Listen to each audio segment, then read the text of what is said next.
So I'm here today with Devin Lytle. She was an executive producer and used to work at BuzzFeed and also used to work at NBC as a digital strategist. I'm super excited to have her here. We're going to be talking about the intersection of technology and psychology.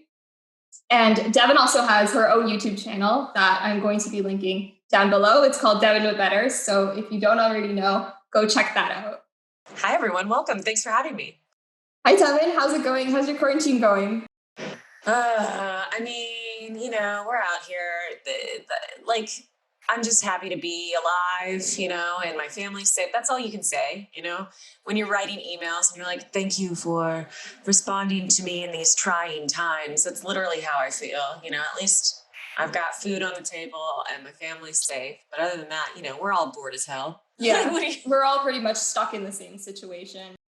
Yeah, time is stretched out and speeding up at the same time, and it's a head fuck. So Devin, you seem to be very passionate about the intersection of technology and psychology and how different platforms on social media or just digitally in general affect different audiences of people and how these platforms have catered to different audiences of people. And I think that's really interesting as it ties into your video that you created about TikTok and how the community guidelines sort of were biased towards your video, but not so much towards, videos created by actual strippers or even certain sex workers that were creating their videos of themselves pole dancing. Right.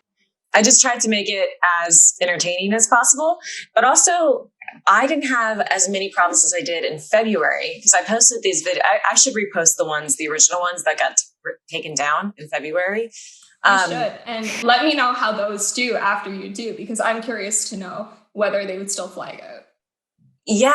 And also some of the feedback that I got from that video is this idea of shadow banning in general, because TikTok is crazy with how they shadow ban people. And, because TikTok fully there's not really a home page. There's a For You page that they curate for you. Sort of like Instagram, actually, because the algorithm is set so that you are shown content that's curated specifically for you based on the habits that you've been, based on the habits and your activity that's been created over the last week or the past month. Right. And so whereas with YouTube, you get a home page and then a lot of different widgets and buttons for you to go explore for yourself. TikTok doesn't have that. So when someone is shadow banned, it is very, very damaging to their ID on the platform because they can't reach outside of certain circles to make sure to get their information out there. And something that I realized and that was called to my attention after I made that TikTok video is I thought I was being a little bit lightly shadow banned when they started flagging my pole dancing content in February. But the fact that all of the posts that I posted this month of me pole dancing stayed shows just how biased TikTok is against specifically women of color. Yeah. Because when I did my own TikTok sleuthing, when I looked for pole dancing content, it was mostly white women. And it was mostly, if it was strippers who were talking about a day in the life, they were white strippers. I did not see Black women really. And I did not see any Black dancers, strippers, or competition pole dancers. And something that's interesting to me is, that's just my experience of the platform. Someone else could have a completely different experience where maybe they do see women of color who are pole dancers when they go searching for it. But that's the thing that is certainly on a part of every social media platform, because it's not like they're showing you the same news feed across the board. They're showing something that's specifically tailored to you. But with TikTok, it's very, very drastic. And we just have no idea how their community guidelines even apply to the daily user. We can guess, but we just don't know. Yeah. Just because everyone's experience is completely different. So that's why I personally have a lot of fun with TikTok, because there's a lot of testing to be done. Is that something that you've noticed across different platforms as well, or just TikTok? Just TikTok mostly. I mean, I don't tend to really make a lot of content for Facebook, other than obviously Instagram. Hello, yeah. But for Facebook Watch and stuff. And just Facebook is just a different beast. Yeah. It's a demographic. It's just a different content beast in general. They monetize completely differently, if at all. And so I've kind of stayed away from Facebook. YouTube is obviously a completely different system just because they've been around for a whole lot longer, and YouTube creators have a lot more power than TikTok creators. And I have a little bit more leverage. So that's been my experience, at least. But yeah, TikTok is it's a wild place. It really is. Who's just that? Like, just this 2020, man. Like, we are living in a world where our U.S. president is in an outright war with a social media platform, and not the one you think of, not Facebook, or not Twitter either. TikTok, not. Well, yeah, well, like Twitter too, but like in a different way. Yeah. And have you always been into this topic as a digital strategist, or is that something that's recently come about since your experience with TikTok? The term social media manager or social media strategist, I remember when it first came out, like in 2011 to 2013, creatives and professionals were rolling their eyes at the position. They were like, oh yeah, you're just going to hire your college intern to run your Instagram. It's no big deal. And it's like, no, there's actual strategy and like forethought that goes behind all of this. And for the first couple of years, I remember when I would go in for positions and talk about like my experience, people would immediately discredit me, thinking that I wasn't serious. And also because, a lot of what I do is in front of the camera. They thought that this was just like a longer play at me getting like roles in television or whatnot. But no, I think it's fascinating. And I'm very much enrolled in the call and response. Like I post, I see how my audience responds, and then I can tailor or choose not to tailor my creative around what is going on in the ecosystem instead of waiting for, like a network to release their data. I have my data. I have what my audience interests is and are right in front of me. So I don't need to like rely on anyone else. And I really enjoy that part of production. I really enjoy that. And so that's kind of how I started in it. It was like most people my age who started back in like 2007 to 2009, we didn't plan for this because it simply wasn't a major or like a career back then. What sort of impacts have you seen in society that technology has had, especially in an era of COVID? Wow, the impacts on society. I mean, I've seen so many, like for social media has been behind so many good things in society. I mean, especially in America right now, we have, so much community building and community organizing, especially around like causes that are super important, like conservation, Black Lives Matter, saving the planet. And especially among younger generations, because they tend to be a little bit more well-versed in how to use new technology. Obviously it's done so much good, but also there have been some really bad actors in the space, especially in the era of COVID, spreading disinformation, fear-mongering, which is huge. Even like fear-mongering for people who like I agree with and whose progressive message I want to get out there. I really have a problem because it seems like,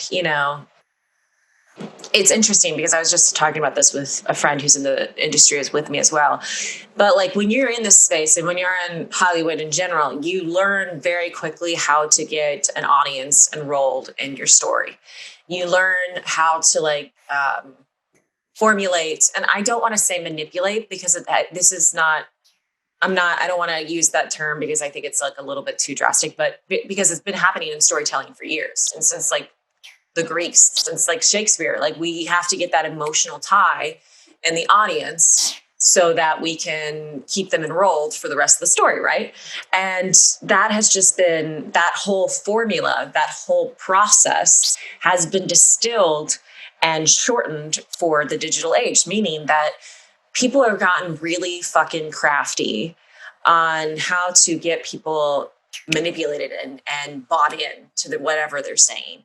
They'll start, and that's something that I really can't stand, especially if you are trying to spread a message of, let's just say, to keep things general, to spread like a information about a certain cause, starting with that, heartbreaking picture, starting with that soundbite that is supposed to incite fear can be so damaging. But also, we have platforms that promote that. They say that on Twitter, fake news has 6 times more chance of going viral than like real tweets and real information. And that's because a lot of the algorithms, yeah, it is. And that's because a lot of the algorithms are built to recognize like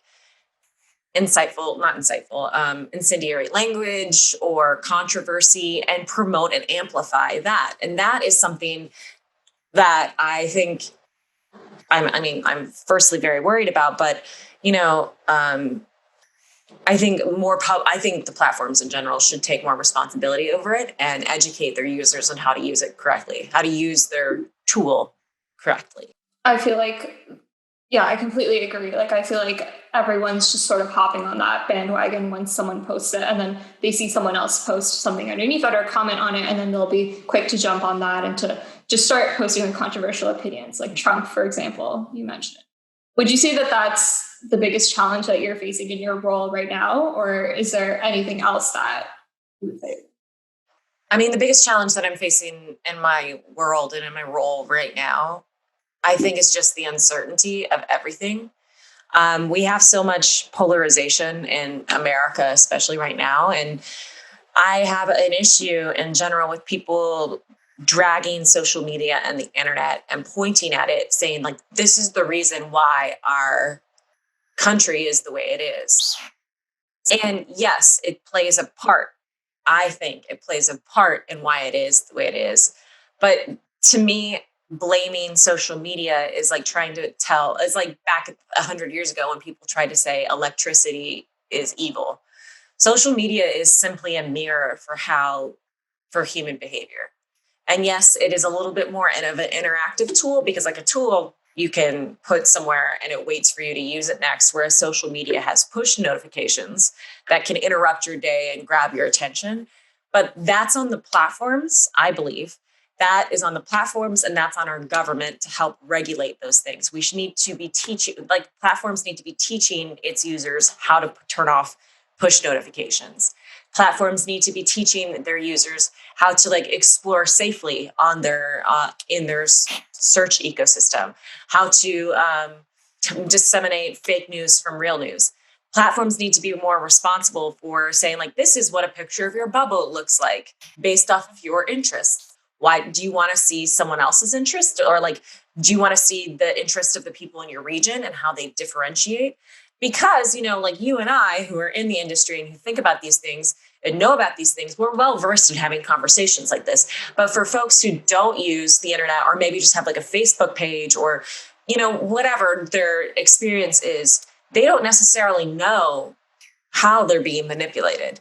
And I think it's a mistake to be like, cut off social media, because like we can't go back now. There's like, the internet is the printing press, is the great renaissance of our time, just because it's connecting so many people. It's making our community more of a global community, and there's no going back from that. And, I even there's a Netflix documentary that I highly recommend watching, but watching with a grain of salt. It's called The Social Dilemma, and it's very trending right now. I have that on my favorites list. And this is an example of that. Everything they say in it is true. Like, when you watch it, go into it knowing that everything they say in the doc is true. Like, social media and the creators and the engineers behind all these platforms were hired to get you to keep engaging in their platform, to stay on your phones, to stay on the internet, to fall down rabbit holes. But you have ultimately the power. And with that documentary, I felt there was fear-mongering going on. They cite all of these studies about how teenagers are more anxious and more depressed now more than ever in any generation, and then tried to pin it on social media as like, this is the reason why this is happening. And it's like, no, not necessarily. I mean, yes, did it cause some of it? Sure. But like, look at what else is going on in our world. Like, in America, we have more school shootings than ever before. Global warming is ramping up so much so that the entire state of California and Oregon are on fire. Like, that could be, Do you think that that's on the platforms to change, or do you think that maybe there's a way that people can have a bit more self-control with when it comes to social media? Well, the thing is, social media has because the engineers who started a lot of these like platforms in general have employed like usages of psychology to keep us enrolled, like the reward system, the dopamine hits. It's really hard for the individual to self-regulate. And that's just the truth. So things that a person can do on their like personal basis is just turn off your push notifications for all of your apps. Like I'm a YouTube creator and YouTube does not send me any push notifications because when I'm out grocery shopping or living in my real life, I do not need to be interrupted by my phone. That's not how this relationship works. I am the master over you. You are not the master over me. So there are definitely like little things you can do, like paying attention to your screen time, turning off your push notifications, putting your phone on do not disturb for a majority of the day, and just letting your social circles know that you are not the kind of person who can text back immediately because you are, again, taking back control. So those are like little tiny things people can do. But overall, like these platforms need to take more responsibility and teaching users how to interact with their tool safely. I believe that YouTube needs, and I've pitched this actually, I pitched a show to YouTube a while back where it was called the Internet Explorers, where we showed people how YouTube can connect people and how you can connect your interests with other people across the world. So it wasn't like you were just thrown into this ecosystem and you land and you have to search for yourself. It was more like a guided search. It was more like a guided search tool, which I think that people need to do. I think that, Facebook that would be YouTube's example, but Facebook is a platform that shows you your social bubble and really connects you to like your interests and your beliefs. But Facebook has a responsibility to show you other people's social bubbles and like the region's social bubbles. And they don't do that. I think that Twitter is a great example of how platforms are starting to take a little bit more responsibility for their actions. Seeing Twitter like flag a lot of President Trump's tweets about like COVID, I think that's a great first step. Seeing Twitter actually take responsibility for disinformation on their website is a huge first step. And I think, like, for example, Facebook and Mark Zuckerberg's, he claims he doesn't want to be the arbiter of truth, meaning he doesn't want to be the person who decides if something's true or not. Well, it's honestly too late because his platform and the algorithm that he built is doing that. And so I'm a person who has a lot of optimism and a lot of faith because I think I've seen social media do so much good. I mean, just like connecting families, connecting people with communities. Social media has like done so much good and it deserves to stick around. But we also, as humans, need to take control of this tool. And I think that's something that, I see a huge impact of right now, especially. And, like maybe we'll look back at 2020 in 30, 40 years and be like, that was the year that everything needed to change. That was the year where, we needed all these things to explode in our faces so we could recognize that we needed to take the control back. It's that reward system that you never know when you're going to get it. It's almost like treasure hunting, and that keeps people really engaged. Like, drop. Yeah. So how have you leveraged the exposure that you received from BuzzFeed and from NBC into your current YouTube channel and all the work that you've been doing right now? That's like, thank you for thinking that I've leveraged it, but I think it touches on like a more personal take of like who I am. I've always been, and maybe it's mental illness, but I've always been a little bit, I have had this tenacity and a lack of filter that has gotten me into a lot of trouble. And, someone once told me a long time ago, like, never trust a man's opinion of you. So there's a lot of men in the space, especially, that will want to tell you what your brand is and want to tell you what you bring to the table. And truly the only person who knows that is you. And only you know your own demographics and insights. behind what you care, what you have to offer. So I think that knowing that in BuzzFeed and knowing that in NBC, of course, this all took time, right? So like seeing that I got some success at BuzzFeed, seeing that my ideas were getting traction, seeing that I was able to move from like the ladylike and as is ecosystem into the tasty ecosystem and like trying on different hats and seeing like success over there, I would just pack that into my back pocket. And then when I was going to NBC, I could take all of those examples out and use them. And here's the thing about social media, especially when it comes in like the linear world, and you obviously know this as like someone who has a marketing background, is most people, even if they're in traditional media, have no idea how social media works. Oh, 100%. Yeah. I've come across so many people, especially higher ups, who just don't get it. And the thing is, like, you can't treat social media the same way that you treat offline media. There's so much more data to back it up. Right. Yeah. And also you're dealing with people's attention spans, which is completely different than like having a conversation in real life or sending out like a piece of mail, you know? Yeah. So when I just knew going into it, and I think too, because BuzzFeed towards the end of my time there, he recruited me to like go to different, big businesses in like San Francisco and New York and talk to their clients, aka BuzzFeed's clients, and educate them on how influencer marketing could work for them and their brand. Because they wanted to showcase like, hey, this person, me, is an influencer and she's articulate. Which I think a lot of times people, especially higher ups in these companies, like we were saying, assume that influencers are just figureheads, when that's just like simply not the case. And I hate the term influencer. I think it should be creator, because influencer indicates that it's a lot more passive. Whereas like creator is somebody who like has a role in producing all of this. So I think because I had that knowledge and that confidence of talking to people who just don't know and just, quite frankly, were intimidated by social media and digital media at large, I knew how to kind of like translate. So I think that was my biggest thing for leverage wise, is going into different meetings and figuring out how to translate my information, my knowledge into a language that was more resonant with them, people who don't understand social media. So, and I would take time to really demystify certain things for myself, certain things for them and their questions about like their ecosystem, their platforms, whatever, their channels, and explain to them in like a very non-judgmental way. And I think that's a little bit of why my leveraging tactics works, because I had a lot of experimental grounds, or I had a lot of I had a background of experimenting, and I had a lot of knowledge that I carried over from BuzzFeed and my time before BuzzFeed that I was able to like lightly explain to new people, like in my new clients, such as NBC.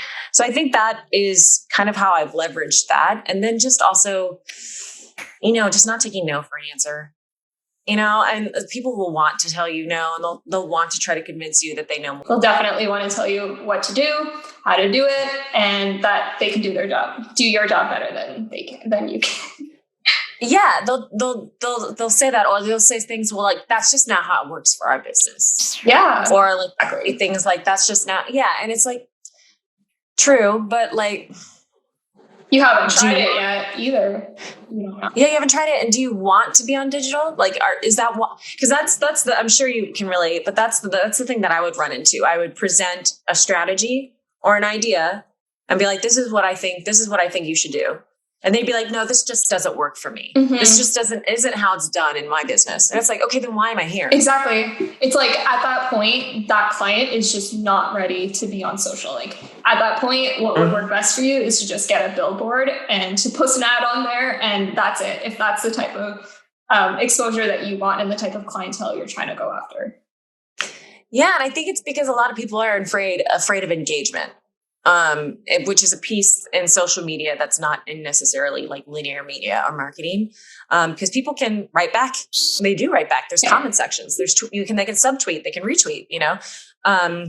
And so I think that's the fear, mostly, of people like talking back to them on a bigger scale. And you just need to show that that's not scary. And that you understand how to navigate situations like that. And I think that's what people want to see. So I thank you for saying that I leveraged my background to get to where I am. But it's more of finding the people who are scared of social media and gently trying to explain and demystify it. So it's not something that controls us, but rather we control it. Right. To a certain extent. Now, of course, there are all these things that I'm sure you and I are both being manipulated by our Gmail and by our Facebook and by Instagram, and we don't even know it. But at this point, there are things that we can do on an individual level that make us feel more in control. There are some weekends where you'll see that I don't post or I'm not on, and that's because I don't have my phone. Yeah. Yeah. Same thing with me. There's certain times in the month where I just have to take some time off of Instagram and just log out of the account or delete the app, because I just find that it starts to really affect my mental health. Yeah. And I think we need to normalize people not saying, because we're all very familiar with the announcement where it's I'm going to be off Facebook for a while. See you guys later. Yeah. I think we need to normalize not making that announcement. If I'm not on it, I'm not on it. You don't need to be worried. You can text me. You know what I mean? So yeah. Thank you so much for taking time to be on our channel today and on our podcast. If you haven't already checked out Devin's channel, go check it out. Her channel is fire. It's called Devin But Better. I'll link it down below in the description box. But thank you so much for coming again. And if you have any last words, feel free to share them right now. Thanks for having me. This was super fun. And internet wisely, my friends. And I hope you have a good weekend.